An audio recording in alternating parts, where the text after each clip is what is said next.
Bonsoir à tous, mesdames et messieurs, bienvenue à cette édition du 20h sur Equinox Télévision. À la une de ce journal, de nouvelles révélations dans le cadre de l'affaire Monseigneur Jean-Marie Benoît Bala. Le procureur général près la cour d'appel du centre vient de faire le point de l'enquête en cours sur le décès suspect de ce prélat. Selon l'autorité judiciaire, les résultats d'une récente autopsie avec l'appui d'une expertise internationale révèlent que l'évêque de Bafia serait décédé par noyade et n'aurait subi aucune violence avant son décès. On fait le point de cette sortie du procureur dans cette édition du journal. Nouvelle scène de violence par contre dans l'arrondissement de Douala 2e. 2 mois à peine après de vifs affrontements ayant opposé des populations de cette partie de la ville à des malfrats. On a enregistré une nouvelle altercation cette nuit entre des jeunes gens de quartiers différents de cette partie de la ville de Douala. L'on enregistre d'importants dégâts matériels à la suite de cette altercation. Nous ferons également le point de cette situation dans cette édition du journal. Et puis, l'Union africaine a refermé son 29e sommet ce mardi avec à l'horizon des avancées sur l'autofinancement de cette institution. 2 nouveaux pays sont donc favorables à la taxe 0,2%, mais cependant, on enregistre encore quelques réticences. Voilà pour le sommaire. Les détails, c'est dans un instant.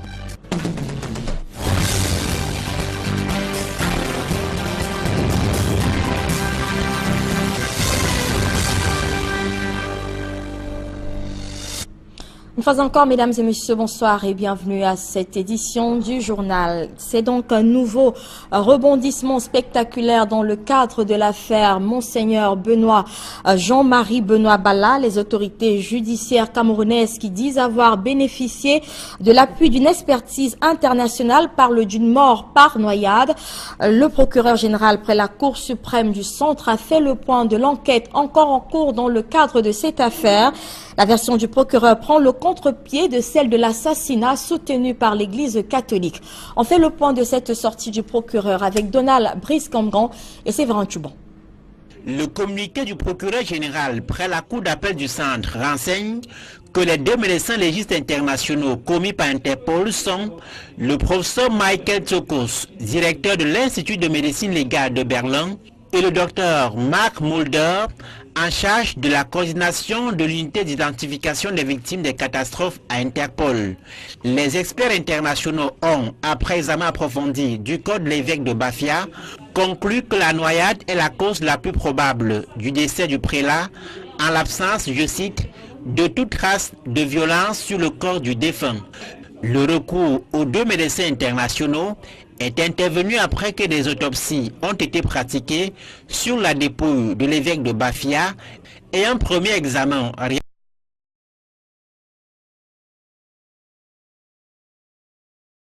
réalisé par 2 collèges de médecins locaux les 2 et 22 juin dernier. Le procureur général près la cour d'appel du centre, Jean Fistamac, indique que le corps de l'évêque de Bafia a été remis mardi 4 juillet à l'église catholique aux fins d'une inhumation, les constatations médico-légales étant achevées. L'autorité judiciaire précise qu'au stade actuel des investigations, les enquêteurs ont auditionné de nombreuses personnes et procédé à diverses perquisitions. Les informations recueillies dans le cadre de ces perquisitions et auditions sont en cours d'exploitation aux fins de la manifestation de la vérité, assure le procureur. Le communiqué conclut que les investigations en vue de déterminer les circonstances exactes du décès de Jean-Marie Benoît Bala se poursuivent et que les conclusions de l'enquête seront portées le moment venu à la connaissance du public.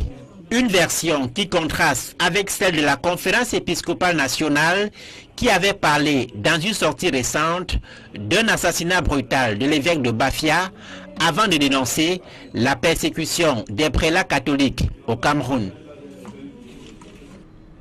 Tout à fait autre chose à présent. Un présumé pasteur est accusé de tentative de viol, d'attouchement sexuel et de pratiques mystico-religieuses sur une jeune fille de 22 ans.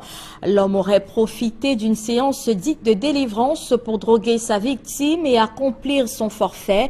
La scène s'est produite au quartier Niala dans le 3e arrondissement de la ville de Douala. Cet homme de Dieu a été interpellé. Des précisions avec Innocent Abega et Julienne Bissaï.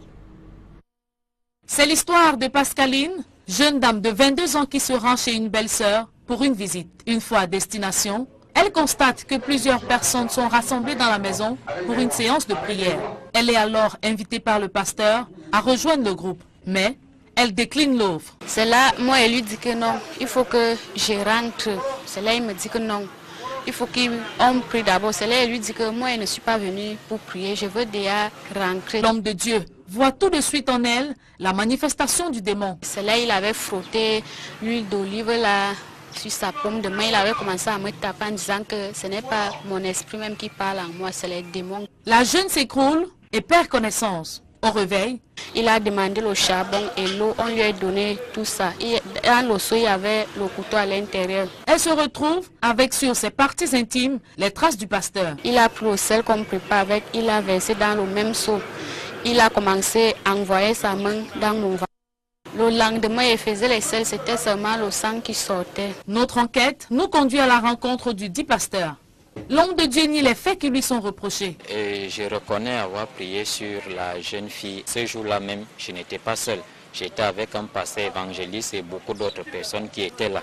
Mais tout le reste qu'on est en train d'accuser, séquestration, pratique de sorcellerie, tentative de viol et atteinte à la pudeur, je ne reconnais pas cela, et aussi avoir fait violence sur son mari. Je ne reconnais pas cela. Et aussi avoir, ils ont parlé que j'ai mis le serpent sur l'enfant. Je n'ai pas fait cela. Pascaline partage son quotidien avec un homme. Honoré dit pourtant avoir retrouvé sa femme en tenue d'Adam entre les mains du pasteur. Et quand il ne la voit pas maintenant, je comprends comment ils disent dans la chambre là-bas que fermez vite la porte, il ne doit pas voir ce que nous sommes en train de faire. C'est là où quand il comprend comme ça, il vient maintenant, il bouscule la porte. Quand il bouscule la porte, il la voit comment elle est étalée, nue, au sol comme ça, nue.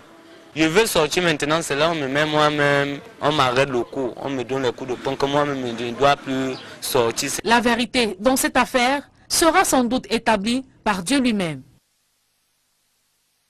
Et notons donc que ce présumé pasteur a finalement été relaxé selon les dernières informations qui nous parviennent de la brigade de Lokbaba où il avait été interpellé. Le 2e arrondissement de la ville de Douala, nous le disions, a encore été le théâtre de vifs affrontements et entre populations la nuit dernière, 2 mois à peine après des affrontements qui avaient opposé dans cette partie de la ville de Douala des populations à des groupes.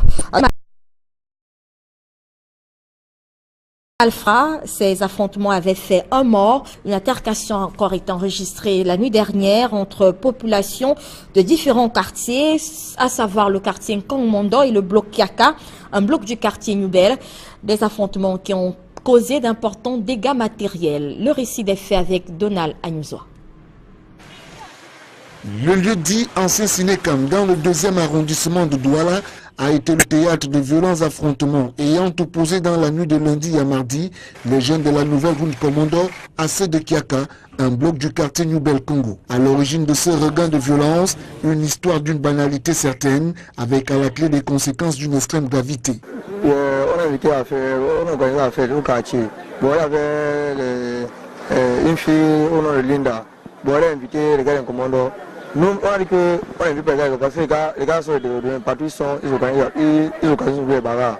On a dit qu'on invite pas, elle a invité les gars. Et quand les gars arrivent à la fête, ils refusent d'entrer. Plutôt ils sont restés dehors avec le couteau, les gars invités sont ils agressent. Mais nous maintenant, on vient parler. Ils sortent, ils veulent taper ma petite soeur. Maintenant, il y a l'un de mes amis qui a dit que non, laissez rentrer. Subitement, il suffit au gars là-bas, commence, il part de prendre ma machette pour venir commencer à agresser. J'ai trouvé tout un troupeau de personnes venant de Commando, armés, les machettes, couteaux, gourdins. Les autres qui sont de Makéa, ils sortaient aussi avec des couteaux, machettes et consorts. On ne comprenait pas exactement ce qui se passait. On lorgnait plutôt, puisqu'on avait peur. Les populations prises à partie dressent le bilan des dégâts matériels enregistrés. La police est venue, on a essayé de calmer tout ce qui était là. Bon, les gars sont partis. Bon, après, quand la police est partie, c'est là où ils sont ressortis, ils ont commencé à dire on casse les voitures, il faut casser tous les pare-brises des voitures et tout. Bon, maintenant, quand ils ont fini de casser les voitures des Chinois, c'est là où, en rentrant, ils se sont mis à casser un peu de gauche à droite. La présence des forces du maintien de l'ordre sur les lieux a calmé les ardeurs de cette jeunesse en furie. Dans le reste de l'actualité, le gouvernement est-il engagé à assainir la gestion des finances publiques? C'est ce qui semble se dégager de l'identification par le président de la République des postes de dépenses qui, mieux gérés, pourraient permettre d'améliorer les finances du pays. Mais cependant, les orientations prescrites par le président de la République pour y parvenir seraient vouées à l'échec avant même leur implémentation. C'est du moins ce qui ressort dans cette analyse que nous propose Guy Zogo. La circulaire du président de la République dans le cadre de la préparation du budget 2018, appelant entre autres à resserrer la dépense publique, relance la sempiternelle question de la réduction du train de vie de l'État au Cameroun. Parmi les mesures phares que le gouvernement annonce, il y a la traque des fonctionnaires fictifs, au point qu'il sera même procédé au décompte physique de ceux-ci. Le paiement des primes et des missions est également ciblé. Mais devant ces mesures, on pourrait retorquer au gouvernement trop peu. En effet, cibler les fonctionnaires pour faire des économies peut paraître productif aux yeux camerounais. Seulement, ce terrain paraît complexe, ne serait-ce que parce que l'État est dans l'obligation de recruter des fonctionnaires chaque année et que leurs charges financières fluctuent entre les avancements, les primes, les rappels et autres reprises en solde. Au vrai, la masse salariale des fonctionnaires a subi de sérieuses coupes depuis 1993 avec une double baisse des salaires qui a en gros stabilisé l'enveloppe financière allouée au traitement mensuel des quelques 120 000 fonctionnaires à 90 milliards de francs CFA. Il est donc étonnant que le président de la République ne fasse aucune mention de la nécessité de réduire la taille du gouvernement, jugé par tous de pléthorique. De plus, que fait-on du parc automobile pentagruélique de l'État avec des dépenses de carburant estimées quotidiennement en 2015 à 75 millions de francs CFA? À cela, il ne faudrait pas oublier la gestion des marchés publics, notamment la mercuriale. Il y a donc bien d'autres aspects dans lesquels il faut taper pour faire des économies. Finalement, tout porte à croire que pas grand monde n'est prêt à serrer véritablement la ceinture pour réduire le train de vie de l'État au Cameroun. Parlons à présent de l'actualité à l'Assemblée nationale. Gouvernement et parlementaires cherchent des pistes de conservation et de valorisation de la biodiversité afin de lui permettre de jouer son rôle de moteur de la croissance. Le sujet est au cœur d'une plénière spéciale ouverte ce matin par le député Kombo Guéry, vice-président de l'Assemblée nationale. Les précisions avec Emmanuel Diop et Marcel Ngassop.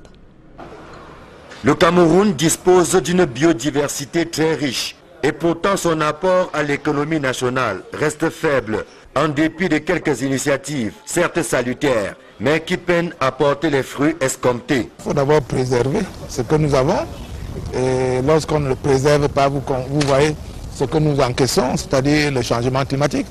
Il n'est plus un secret pour personne, que ce soit les gens dans les villages qui voient que les saisons ont changé.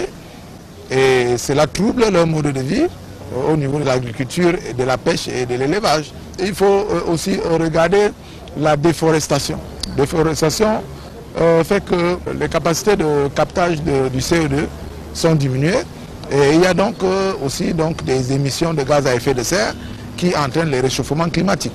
C'est conscient de la sous-valorisation de notre biodiversité que le réseau des parlementaires pour la gestion durable des écosystèmes a convoqué les intelligences à l'hémicycle de Ngouaikele.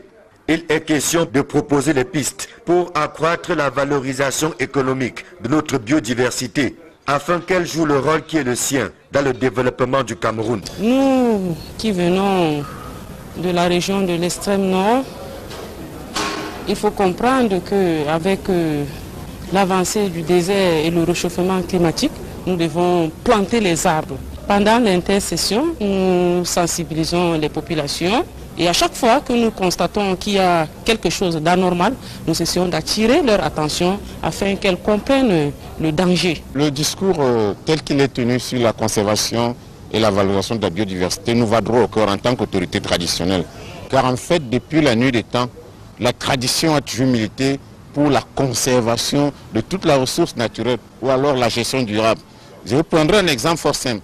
Lorsqu'une femme va pêcher, la pêche aux barrières, vous voyez, lorsqu'elle fait la barrière, elle ne prend pas le petit poisson, elle le laisse. Et puis quand elle finit de prendre le poisson qui a une certaine épaisseur, grosseur, elle arrange l'habitat des poissons pour les prochaines pêches. Les contraintes et les pesanteurs de toutes sortes ont été identifiées. Il reste à les lever et que chacun prenne conscience de la nécessité de gérer durablement les ressources naturelles. C'est à ce prix que le Cameroun pourrait alors tirer avantage de sa diversité qui compte parmi les plus riches du continent. Restons à l'Assemblée nationale où la Commission des finances et du budget de la Chambre basse et la Chambre des comptes étaient en conclave ce mardi. Les deux entités ont à nouveau jeté les bases d'une collaboration vieille de 16 ans et qui a pour objectif d'améliorer la gouvernance publique à travers une meilleure information des députés. Marcelin Gansop, une fois encore. Face à face, les députés membres de la Commission des finances et du budget de l'Assemblée nationale et les têtes couronnées de la Chambre des comptes de la Cour suprême posent le jalon d'une meilleure compréhension de la gouvernance publique. Et ce, dans un contexte de recherche permanente de solutions aux préoccupations des populations. En effet, ces rencontres sont une véritable source d'information dans laquelle viennent s'abreuver les députés. Ces rencontres nous permettent d'être plus performants dans notre quête permanente d'une meilleure gouvernance publique. Ces rencontres sont une opportunité pour les députés de faire entendre les centres d'intérêt de la représentation nationale, arriver aux objectifs d'amélioration du bien-être des populations et de défense des intérêts nationaux. C'est la 16e fois que les deux parties se concertent. Et pourtant, les parlementaires sont animés par le même souci, à savoir l'amélioration de la gouvernance en vue d'impulser durablement le processus d'émergence économique et sociale du Cameroun. L'actualité judiciaire, marquée par de nombreux procès, démontre à suffisance que certains gestionnaires ne sont pas animés du même devoir patriotique de protection de la chose publique. La présentation du rapport de la Chambre des comptes pour l'exercice 2015 conforte la mauvaise relation que certains entretiennent avec l'argent public. Cette présentation a davantage ouvert les yeux des parlementaires sur les réelles missions de la Chambre des comptes de la Cour suprême. En 2007, la Chambre des comptes de la Cour suprême a publié son premier rapport annuel 2006. 10 ans après, pareil le rapport annuel 2015, dans un environnement qui augure la maîtrise de plus en plus affirmée du fonctionnement de notre jeune juridiction financière et ou de perspectives nouvelles en ce qui concerne les garanties de bonne gestion des procédures accordées aux justiciables. Cette plateforme d'échange a permis à la Chambre des comptes de la Cour suprême d'explorer de nouvelles voies et d'envisager de nouveaux chantiers dans la perspective d'une meilleure exécution de ses missions régaliennes, guidée en cela par les réflexions et les propositions impulsées par les députés, membres de la Commission des finances et du budget de l'Assemblée nationale. Vous avez peut-être entendu des scènes de joie et de liesse tout autour de vous, si ce n'est chez vous hier. Dans les deux cas, c'était certainement ces jeunes candidats au BEPC ayant réussi leur examen. Les résultats du brevet d'études du premier cycle sont en effet disponibles depuis hier, ceux de la session 2017. Mais cependant, ce n'est pas la grande joie au CES de Babon, à Loum, dans le département du Mungo. L'établissement fait partie de ces rares à avoir enregistré 0% de taux de réussite cette année. C'était le cas l'année dernière. Des précisions avec Jacquino Moulon et Gladys Sidji. Ils ont envahi le lycée de Loum afin de vérifier si leur nom figure ou pas sur la liste des candidats admis au BEPC. Après un tour babillard, certains élèves, mais aussi les parents, ont laissé éclater leur joie. Très fier de ma fille. Depuis un an, sinon, mon argent a payé. Je suis ravie. Dieu existe. Ma fille a vraiment mis sa tête sur l'école. Vraiment, elle ne m'a pas trompé. Mais un an, sont pas partis, cadeau. Je sens une fierté dans moi. Je suis fière. Je suis trop fière. Merci au Seigneur parce qu'il m'a permis d'avoir ça l'année passée. L'année-ci, puisque l'année passée, il n'est pas eu. Des réjouissances qui contrastent avec la triste mine affichée par d'autres candidats. Isolés dans un coin, le regard hagard, ils n'en reviennent toujours pas. Le taux de réussite au centre du lycée de Loum a pourtant connu une légère hausse pour cette session 2016-2017. Il est passé de 55% en 2016 à 63% cette année. Dans la ville de Loum, le lycée général de Loum vient en tête avec 69,10%, suivi du collège Saint-Pierre-et-Paul avec 61,79% et le CES de Babang, comme l'année passée, ferme la queue avec 0%. Un établissement tenu par un enseignant qui est également directeur. Pour le chef de centre du lycée de Loum, beaucoup reste encore à faire pour élever le niveau des candidats. Pour nous autres encadreurs, dès lors qu'un seul candidat est laissé sur le bord du chemin, c'est que le travail n'a pas été très bien fait. Et tous les maillons de la chaîne sont interpellés, toute la communauté éducative. Il faut aussi qu'au niveau des parents, que nous soyons appuyés. Il est important qu'au niveau des différentes familles, que le travail d'encadrement, que le suivi soit assuré. Les candidats admis au BEPC poursuivent les réjouissances en famille. Par contre, pour les recalés, l'heure est au bilan. Objectif, rectifier le tir l'année prochaine. Dans la page magazine de ce journal, allons à la découverte d'un petit village situé dans le département du Nyon-Ekele. Il s'agit du village Biyuha, la bourgade Kroupi, dans l'enclavement et le sous-développement. Cependant, les jeunes de ce village ont entrepris de mettre en place une stratégie pour promouvoir le développement de leur localité, ceci à travers l'organisation des activités sportives. On voit tout cela avec Joël Niemp et Mirabel Mazo.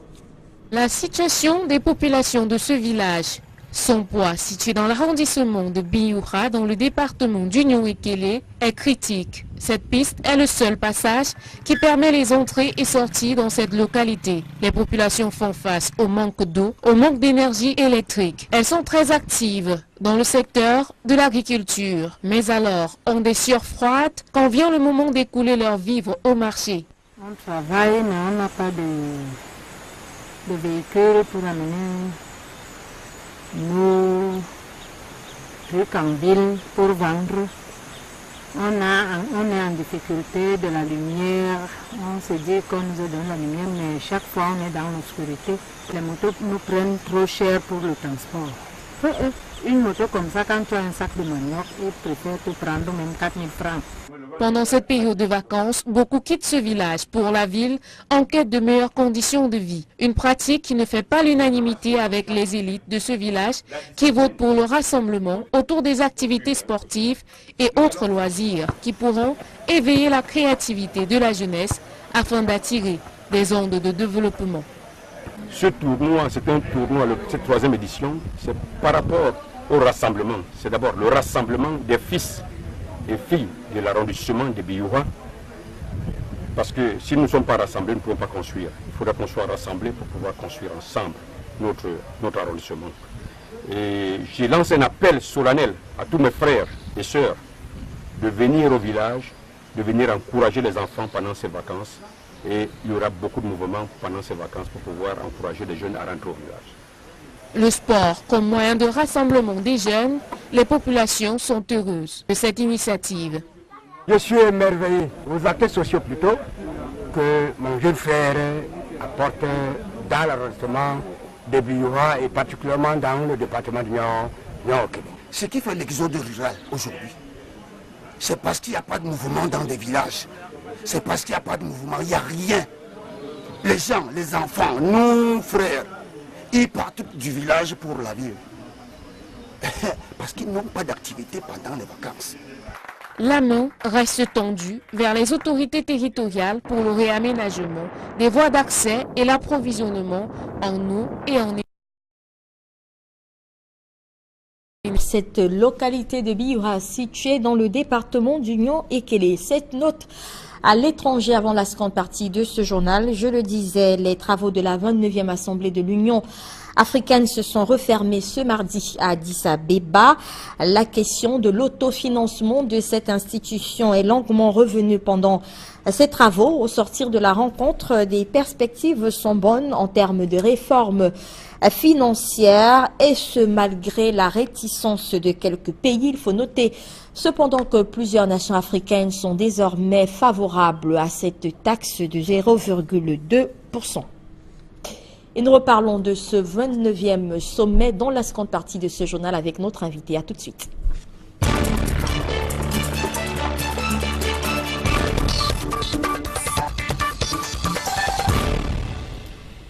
Nous recevons ce soir Edmond Kamga. Bonsoir. Bonsoir Bettine. Et bienvenue sur le plateau du 20h. Merci, je salue également les téléspectateurs. Vous êtes journaliste, chef service politique et politique internationale au quotidien La Nouvelle Expression. Avant d'aborder le thème qui nous intéresse particulièrement ce soir, un mot peut-être sur cette actualité de dernière minute qui concerne donc l'Église catholique, notamment le décès suspect de Monseigneur Jean-Marie Benoît Bala. Il a sorti du procureur général près la cour d'appel du centre. Selon donc une autopsie, l'on apprend que l'évêque serait décédé par noyade et n'aurait subi aucune violence avant ce décès-là. Quel commentaire vous faites au vif? D'abord, il faut dire que cette réaction était très attendue par l'opinion publique nationale et internationale, notamment à la suite de la réaction de l'épiscopat camerounais, qui dans sa déclaration avait clairement indiqué que Monseigneur Jean-Marie Benoît Bala avait été brutalement assassiné. Et le premier commentaire que nous faisons, c'est en fait un questionnement. Est-ce que cette réaction n'est pas liée à la sortie des évêques du Cameroun? Parce que presque mot pour mot, on se rend compte que ce communiqué répond à la déclaration des évêques du Cameroun. Je prends par exemple la thèse de l'assassinat, brutalement assassiné. C'est ce que disaient les évêques du Cameroun. On a dans le communiqué, n'est-ce pas, du président du tribunal, du procureur de la cour d'appel du centre, on apprend que après l'autopsie, et notamment après le recours à l'expertise internationale, suite notamment au concours d'Interpol en passant, qu'il n'y a aucune trace de violence. Ensuite, on apprend également à travers ce communiqué que comme tu l'as dit tout à l'heure, que la cause probable du décès serait la noyade. Le terme c'est décès, il ne parle pas d'assassinat. La cause probable du décès serait la noyade. Donc c'est une réponse mot pour mot à la déclaration des évêques du Cameroun. Alors est-ce qu'on peut donc conclure à cet instant que la thèse du suicide refait surface avec cette sortie du procureur près la cour d'appel du centre, même s'il faut préciser que le communiqué indique tout de même que les enquêtes se poursuivent? Effectivement, les enquêtes se poursuivent, c'est ce que le communiqué indique, que les investigations vont continuer, il y aura des conclusions que l'on aura peut-être plus tard. Il faut seulement s'interroger encore. Est-ce que ce communiqué, est-ce que le contenu de ce communiqué ne vise pas à changer le cours de l'opinion publique nationale et internationale? Il faut le dire ici, après la déclaration des évêques du Cameroun, les journaux nationaux comme internationaux semblaient s'être fait une idée de la cause de la disparition de l'évêque de Bafia. Mais aujourd'hui, cette sorte remet sur la table la question de la cause de la disparition ou de la mort de l'évêque de Bafia. Et ça pose un problème. Pourquoi est-ce que ça pose un problème? Au-delà du fait que ça peut être interprété comme une réaction à la déclaration des évêques du Cameroun, ça pose un problème parce que, c'est la première fois qu'on mène une enquête sur l'assassinat d'un prélat, de deux. Et qu'on a l'avancée. Et qu'on a les avancées. Et qu'on a comme une sorte d'avancée, c'est-à-dire des résultats. Enfin, je ne peux pas appeler ça résultat. On dit que les investigations continuent. C'est la première fois qu'on a une indication de ce que quelque chose est en train de se faire. Est-ce que c'était opportun de publier un tel communiqué? Ne fallait-il pas, peut-être, là ce sont des questions encore, attendre que les enquêteurs parviennent à des conclusions définitives, que le rapport soit transmis, à qui le droit est rendu public? à la nation. Très bien, nous en reparlerons certainement dans nos prochaines éditions d'informations. À présent, concernant ce 29e sommet de l'Union africaine qui s'est achevé ce mardi, peut-être d'abord un mot sur cette réforme financière qui était tant attendue. L'on apprend que plusieurs pays sont aujourd'hui favorables à cette fameuse taxe de 0,2%. Mais il existe quand même encore des réticences. Est-ce qu'on peut quand même parler d'une certaine victoire à la fin de ce sommet? Oui, je pense qu'il faut se féliciter de ce que la plupart des dirigeants africains soient d'accord, soient globalement favorables à l'idée, n'est-ce pas, d'une taxe de 0,2% sur les produits d'importation non africains. C'est vrai que ça va poser un certain nombre de problèmes qu'il faudra régler. Mais je crois que les chefs d'État ont débattu de la question et entendent, pour ceux qui sont déjà d'accord pour cette mesure, prendre un certain nombre de mesures au niveau de leur pays pour que la décision, pour que cette mesure-là soit concrétisée. En ce qui concerne les pays qui émettent des réserves, pour différentes raisons, parce que chaque pays a une raison qu'il invoque pour avoir des réticences ou des réserves. Si on prend le cas de l'Afrique du Sud, elle estime que dans sa législation, la Constitution ne permet pas de prélever des taxes douanières pour l'envoyer à une organisation internationale. Mais c'est des choses qui peuvent se régler au niveau national, en tenant compte de l'importance non seulement de la diplomatie du pays, mais également de la place du pays au niveau à l'échelon continental et mondial. Donc il y a des mesures, je n'allais pas dire de contournement, mais des mesures possibles qui peuvent être prises par les pays réticents pour rejoindre la vague des autres pays, parce que l'autofinancement pour l'Ukraine est fondamental. Justement, je voulais en arriver là. Est-ce que l'autofinancement aujourd'hui pour l'Union africaine, c'est le défi majeur? Absolument. C'est le défi majeur parce que d'après le comité de réforme, parce qu'il y a une équipe qui a travaillé, qui a fait des propositions sur la supervision du président rwandais Paul Kagame, et notamment la commission Kaberuka, avec les autres membres de la commission qui sont de différents pays africains. Ils ont fait des statistiques, des pronostics, ils ont fait des évaluations, ils ont estimé que si plus de la moitié, ou au moins la moitié des pays africains peut donner cette taxe-là comme contribution à l'Union africaine, ça réglerait la plupart des problèmes de financement des activités et des opérations de l'Union africaine. Plutôt que de demander l'argent tout le temps ou de solliciter l'aide ou le concours de l'Union africaine, des pays amis comme la Chine et autres, l'Union africaine réglerait financièrement ses problèmes et ses opérations, sans avoir besoin d'un concours quelconque. Et ça, c'est important pour son indépendance, pour sa légitimité, pour sa crédibilité internationale. Alors, il y a certainement ce problème de l'autofinancement de l'Union africaine, avec donc la dépendance, l'indépendance même de cette institution, mais il y a également cette question de la réforme de la nature juridique même de cette institution. Certains estiment aujourd'hui que la manière dont elle est constituée, cette institution-là, c'est une sorte d'organisation interétatique où ce sont encore les chefs d'État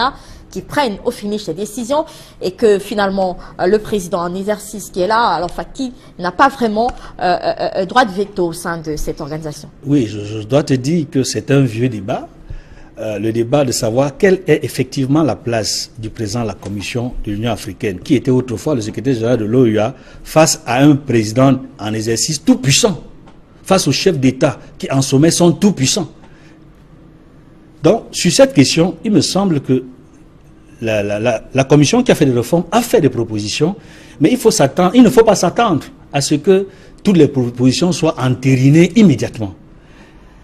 Les propositions seront entérinées et concrétisées au fur et à mesure. Sur cette question précise, je pense qu'il y a encore des réticences sérieuses des chefs d'État qui estiment que le président de la Commission de l'Union africaine, ou alors le commissaire qui s'occupe de la paix et de la sécurité, peuvent peut-être prendre des initiatives, mais ne peuvent pas décider en lieu et place du sommet, en lieu et place des chefs d'État. En attendant donc ces réformes, est-ce qu'il serait exagéré de dire que l'Union africaine, telle que constituée maintenant, avec ses problèmes d'autofinancement et justement cette réforme de la nature juridique de l'organisation qui est attendue, est une sorte de faire-valoir? Non, je ne pense pas. Je ne pense pas que l'Union africaine est encore une espèce de faire-valoir. Je pense que les choses sont en train d'avancer de manière très radicale. Et de plus en plus, on voit, depuis quelques années notamment, on voit comment l'Union africaine se positionne sur des grandes questions en Afrique et à travers le monde. Parce que son principal souci, c'est le financement. En dehors du financement, il y a une volonté réelle des chefs d'État de nos jours de faire bouger les choses, de faire en sorte que l'Union africaine ne soit plus seulement, comme on l'a si souvent dit, le syndicat des chefs d'État africains, mais que soit véritablement une union des peuples. Et je peux vous le dire, connaissant un peu le président en exercice actuel, Alpha Condé, c'est quelqu'un qui a été pendant longtemps opposant dans son pays, la Guinée. C'est quelqu'un qui pendant longtemps a fait preuve de panafricanisme, comme d'autres chefs d'État qui sont partis et d'autres sont encore là. Aujourd'hui, il y a, parmi les réformes envisagées, il y a l'idée d'une troïka, de faire en sorte que le passage d'un président en exercice sortant et d'un président en exercice entrant soit mieux géré. Qu'il y ait une sorte de troïka, c'est-à-dire un chef d'État qui s'en va, un autre qui vient, mais en attendant, ils assistent le président en exercice pour qu'il y ait une réelle continuité entre le président en exercice et celui qui vient, pour qu'il n'y ait plus comme une sorte de recommencement. Et sur le même débat, je parlerai d'un autre point important, l'idée de ne plus faire 2 sommets au cours d'une année, parce que ça se fait généralement en janvier, en juillet. Il y a l'idée de rendre plus efficace la commission, l'Union africaine, l'organisation, de faire en sorte que les décisions qui sont prises soient effectivement appliquées. Parce que quand il y a 2 sommets, en l'espace de 6 mois, le constat est réel. On se rend bien compte que la plupart des décisions prises ne sont pas du tout appliquées. Il faut donner le temps d'appliquer de manière efficace les mesures, les résolutions qui sont prises par les chefs d'État. Et nous allons sortir par là. Une fois encore, le président Paul Biya était absent à ce rendez-vous.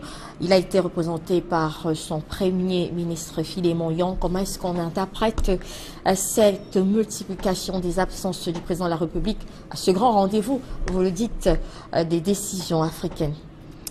Je dois dire qu'il faut quand même le regretter parce que la présence physique d'un chef d'État à un sommet comme celui-là est très importante. Parce qu'il y a des choses qui se passent. Il y a ce qu'on appelle la diplomatie informelle. En marge de la rencontre au sommet, il y a des rencontres entre les chefs d'État. Et lorsque les chefs d'État se regroupent, il y a beaucoup de mesures qui peuvent être prises, non seulement au niveau bilatéral, parce que les chefs d'État se voient entre eux de façon personnelle, mais également cela facilite la résolution d'un certain nombre de crises et conflits en Afrique. Parfois de façon informelle. De façon informelle, effectivement. Donc, en fait, la diplomatie camerounaise est dite de présence, de participation et de rayonnement. Malheureusement, ce n'est pas le cas d'espèce, mais il faut dire peut-être que le chef de l'État a une bonne raison de ne s'être pas déplacé pour Addis Abeba, mais dans tous les cas, la chaise du Cameroun n'était pas vide. Le Cameroun n'a pas fait chaise vide. Il était bel et bien représenté. Merci Edmond Kamga d'avoir accepté notre invitation pour ce 20h. C'était un plaisir. Mesdames et messieurs, c'est la fin de cette édition du journal. Merci de l'avoir suivi. Passez le bon moment en compagnie de nos programmes qui se poursuivent.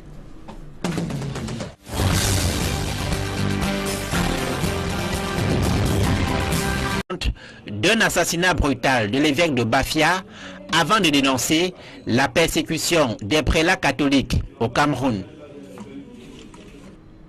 Tout à fait autre chose à présent. Un présumé pasteur est accusé de tentative de viol, d'attouchement sexuel et de pratiques mystico-religieuses sur une jeune fille de 22 ans.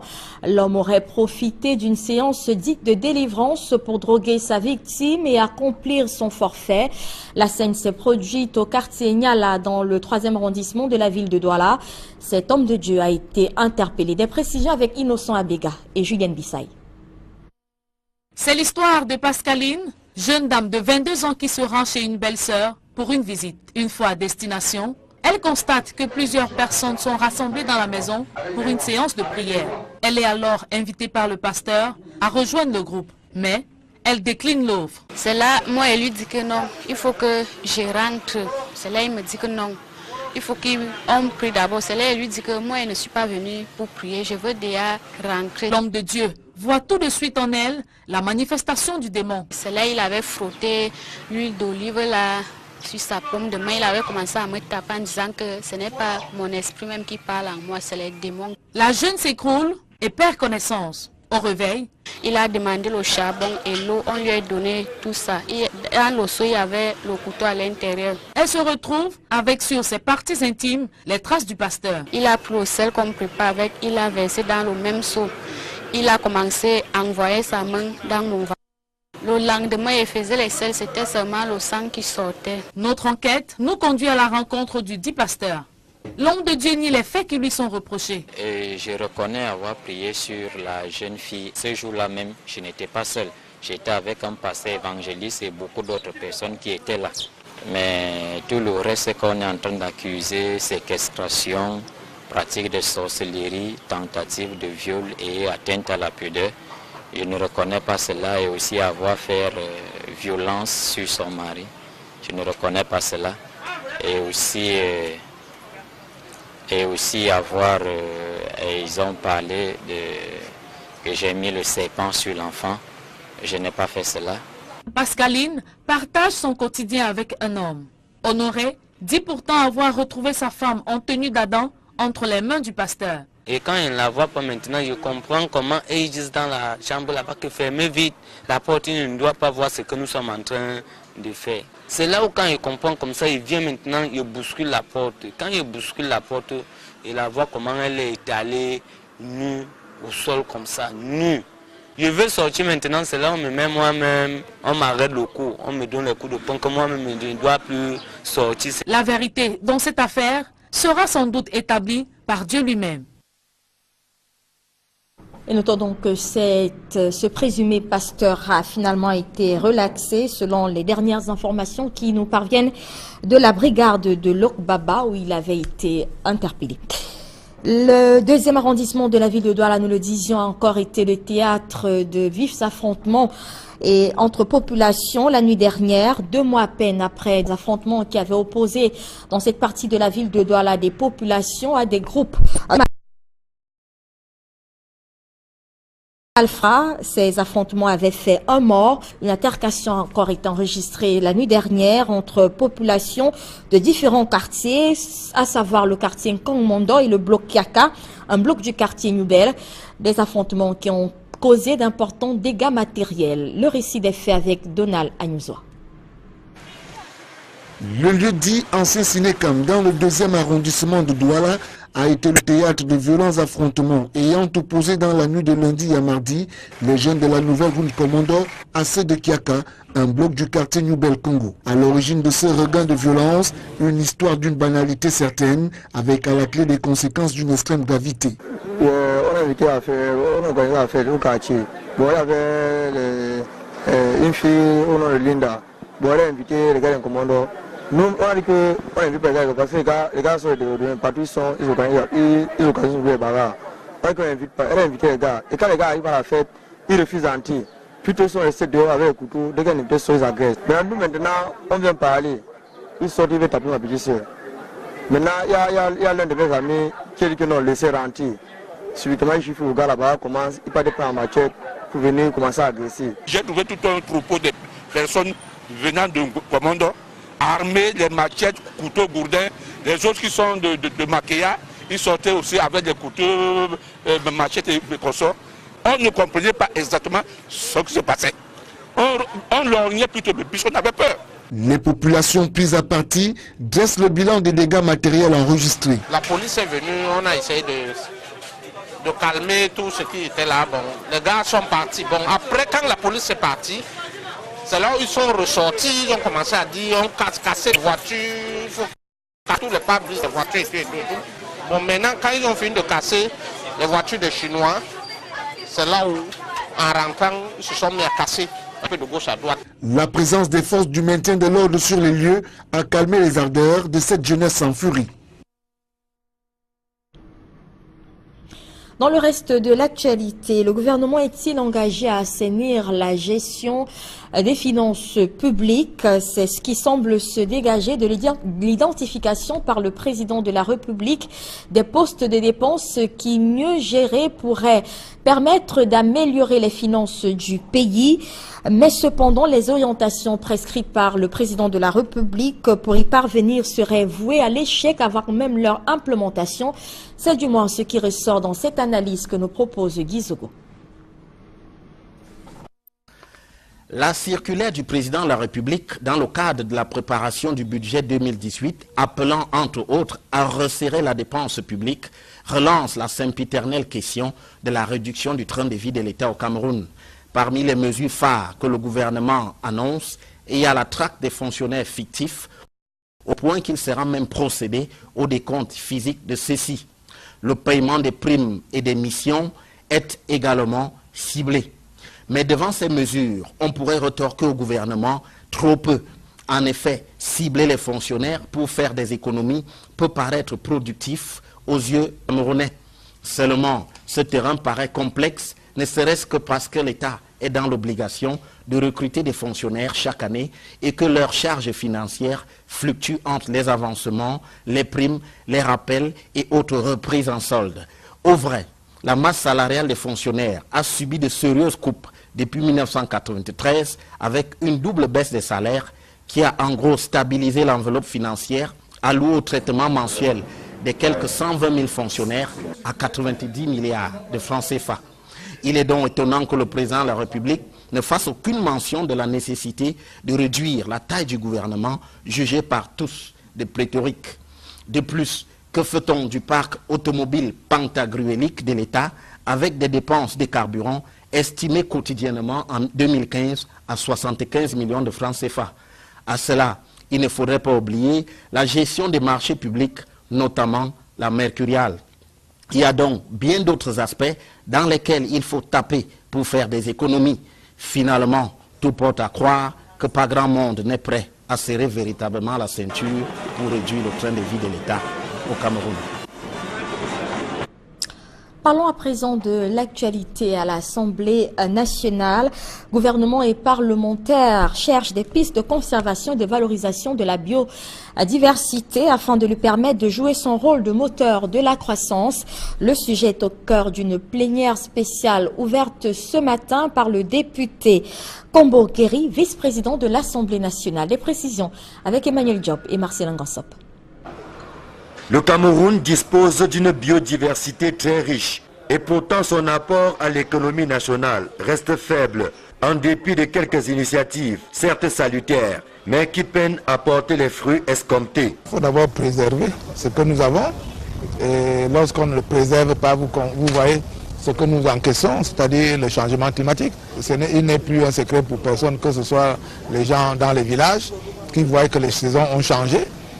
Et cela trouble leur mode de vie au niveau de l'agriculture, de la pêche et de l'élevage. Il faut aussi regarder la déforestation.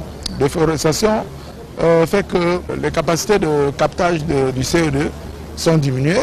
Et il y a donc aussi des émissions de gaz à effet de serre qui entraînent le réchauffement climatique. C'est conscient de la sous-valorisation de notre biodiversité que le réseau des parlementaires pour la gestion durable des écosystèmes a convoqué les intelligences à l'hémicycle de Ngouaikele. Il est question de proposer les pistes pour accroître la valorisation économique de notre biodiversité afin qu'elle joue le rôle qui est le sien dans le développement du Cameroun. Nous qui venons de la région de l'extrême nord, il faut comprendre qu'avec l'avancée du désert et le réchauffement climatique, nous devons planter les arbres. Pendant l'intercession, nous sensibilisons les populations et à chaque fois que nous constatons qu'il y a quelque chose d'anormal, nous essayons d'attirer leur attention afin qu'elles comprennent le danger. Le discours tel qu'il est tenu sur la conservation et la valorisation de la biodiversité nous va droit au cœur en tant qu'autorité traditionnelle. Car en fait, depuis la nuit des temps, la tradition a toujours milité pour la conservation de toute la ressource naturelle ou alors la gestion durable. Je vous prendrai un exemple fort simple. Lorsqu'une femme va pêcher, la pêche aux barrières, vous voyez, lorsqu'elle fait la barrière, elle ne prend pas le petit poisson, elle le laisse. Et puis quand elle finit de prendre le poisson qui a une certaine épaisseur, grosseur, elle arrange l'habitat des poissons pour les prochaines pêches. Les contraintes et les pesanteurs de toutes sortes ont été identifiées. Il reste à les lever et que chacun prenne conscience de la nécessité de gérer durablement les ressources naturelles. C'est à ce prix que le Cameroun pourrait alors tirer avantage de sa diversité qui compte parmi les plus riches du continent. Restons à l'Assemblée nationale où la Commission des finances et du budget de la Chambre basse et la Chambre des comptes étaient en conclave ce mardi. Les deux entités ont à nouveau jeté les bases d'une collaboration vieille de 16 ans et qui a pour objectif d'améliorer la gouvernance publique à travers une meilleure information des députés. Marcelin Gansop, une fois encore.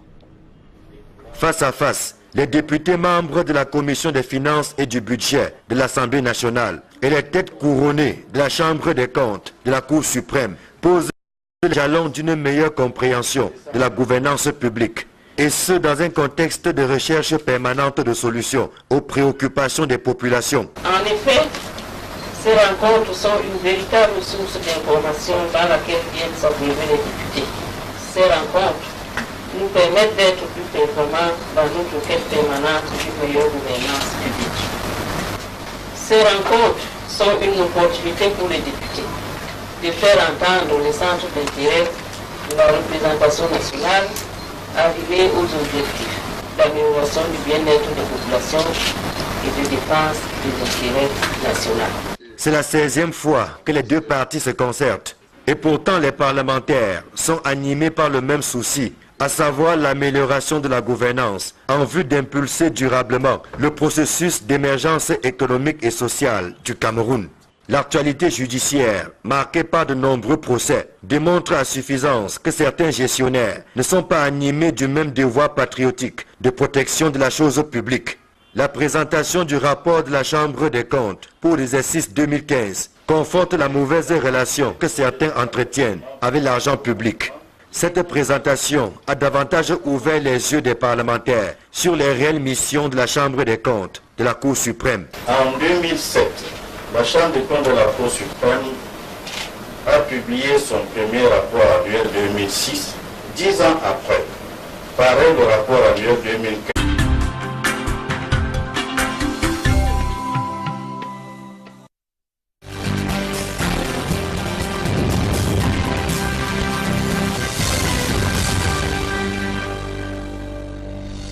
Bonsoir à tous, mesdames et messieurs, bienvenue à cette édition du 20h sur Equinox Télévision. À la une de ce journal, de nouvelles révélations dans le cadre de l'affaire Monseigneur Jean-Marie Benoît Bala. Le procureur général près la cour d'appel du centre vient de faire le point de l'enquête en cours sur le décès suspect de ce prélat. Selon l'autorité judiciaire, les résultats d'une récente autopsie avec l'appui d'une expertise internationale révèlent que l'évêque de Bafia serait décédé par noyade et n'aurait subi aucune violence avant son décès. On fait le point de cette sortie du procureur dans cette édition du journal. Nouvelle scène de violence par contre dans l'arrondissement de Douala 2e. 2 mois à peine après de vifs affrontements ayant opposé des populations de cette partie de la ville à des malfrats. On a enregistré une nouvelle altercation cette nuit entre des jeunes gens de quartiers différents de cette partie de la ville de Douala. L'on enregistre d'importants dégâts matériels à la suite de cette altercation. Nous ferons également le point de cette situation dans cette édition du journal. Et puis, l'Union africaine a refermé son 29e sommet ce mardi avec à l'horizon des avancées sur l'autofinancement de cette institution. 2 nouveaux pays sont donc favorables à la taxe 0,2%, mais cependant, on enregistre encore quelques réticences. Voilà pour le sommaire. Les détails, c'est dans un instant.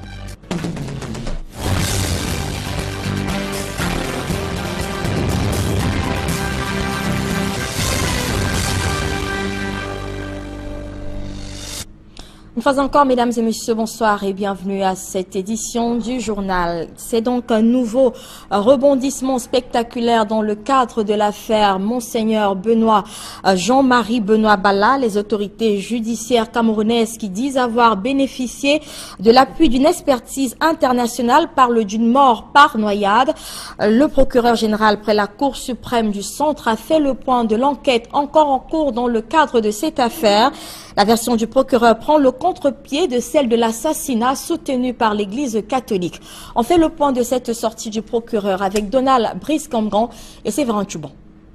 Le communiqué du procureur général près la cour d'appel du centre renseigne que les 2 médecins légistes internationaux commis par Interpol sont le professeur Michael Tsokos, directeur de l'Institut de médecine légale de Berlin, et le docteur Mark Mulder, en charge de la coordination de l'unité d'identification des victimes des catastrophes à Interpol.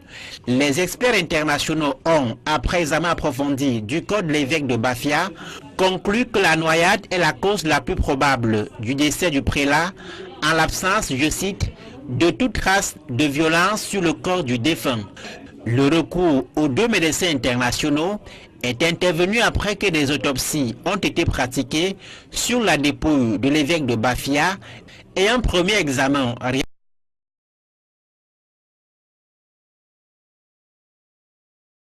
réalisé par 2 collèges de médecins locaux les 2 et 22 juin dernier. Le procureur général près la cour d'appel du centre, Jean Fistamac, indique que le corps de l'évêque de Bafia a été remis mardi 4 juillet à l'église catholique aux fins d'inhumation, les constatations médico-légales étant achevées. L'autorité judiciaire précise qu'au stade actuel des investigations, les enquêteurs ont auditionné de nombreuses personnes et procédé à diverses perquisitions. Les informations recueillies dans le cadre de ces perquisitions et auditions sont en cours d'exploitation aux fins de la manifestation de la vérité, assure le procureur. Le communiqué conclut que les investigations en vue de déterminer les circonstances exactes du décès de Jean-Marie Benoît Mbala se poursuivent et que les conclusions de l'enquête seront portées le moment venu à la connaissance du public. Une version qui contraste avec celle de la conférence épiscopale nationale qui avait parlé dans une sortie récente. Dans un environnement qui augure la maîtrise de plus en plus affirmée du fonctionnement de notre jeune juridiction financière et ou des perspectives nouvelles en ce qui concerne les garanties de bonne gestion des procédures accordées aux justiciables. Cette plateforme d'échange a permis à la Chambre des comptes de la Cour suprême d'explorer de nouvelles voies et d'envisager de nouveaux chantiers dans la perspective d'une meilleure exécution de ses missions régaliennes, guidée en cela par les réflexions et les propositions impulsées par les députés, membres de la Commission des finances et du budget de l'Assemblée nationale.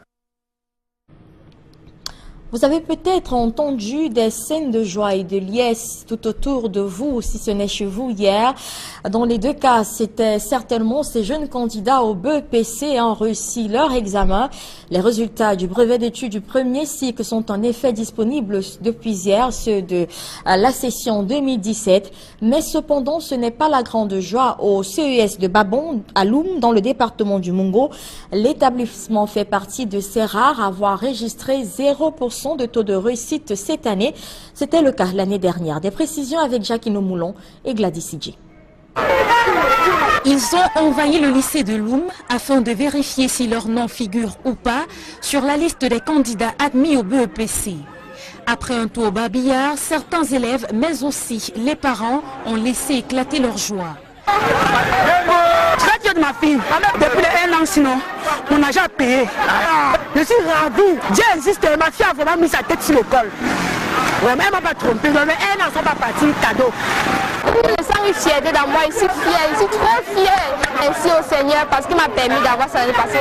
L'année-ci, puisque l'année passée, il n'est pas eu. Des réjouissances qui contrastent avec la triste mine affichée par d'autres candidats. Isolés dans un coin, le regard hagard, ils n'en reviennent toujours pas. Le taux de réussite au centre du lycée de Loum a pourtant connu une légère hausse pour cette session 2016-2017.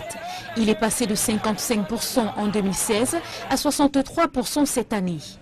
Dans la ville de Loum, le lycée général de Loum vient en tête avec 69,10%, suivi du collège Saint-Pierre-et-Paul avec 61,79% et le CES de Babong, comme l'année passée, ferme la queue avec 0%. Un établissement tenu par un enseignant qui est également directeur. Pour le chef de centre du lycée de Loum, beaucoup reste encore à faire pour élever le niveau des candidats. Pour nous autres encadreurs, dès lors qu'un seul candidat est laissé sur le bord du chemin, c'est que le travail n'a pas été très bien fait. Et tous les maillons de la chaîne sont interpellés, toute la communauté éducative. Il faut aussi qu'au niveau des parents, que nous soyons appuyés. Il est important qu'au niveau des différentes familles, que le travail d'encadrement, que le suivi soit assuré. Les candidats admis au BEPC poursuivent les réjouissances en famille. Par contre, pour les recalés, l'heure est au bilan. Objectif, rectifier le tir l'année prochaine. Dans la page magazine de ce journal, allons à la découverte d'un petit village situé dans le département d'Union et il s'agit du village Biouha, la bourgade Kroupi, dans l'enclavement et le sous-développement. Cependant, les jeunes de ce village ont entrepris de mettre en place une stratégie pour promouvoir le développement de leur localité, ceci à travers l'organisation des activités sportives. On voit tout cela avec Joël Niemb et Mirabel Mazo. La situation des populations de ce village. Son poids, situé dans l'arrondissement de Biouha, dans le département d'Union-Ekele, est critique. Cette piste est le seul passage qui permet les entrées et sorties dans cette localité. Les populations font face au manque d'eau, au manque d'énergie électrique. Elles sont très actives dans le secteur de l'agriculture, mais alors ont des sueurs froides quand vient le moment d'écouler leurs vivres au marché. On travaille, mais on n'a pas de véhicule pour amener nos trucs en ville pour vendre. On est en difficulté de la lumière.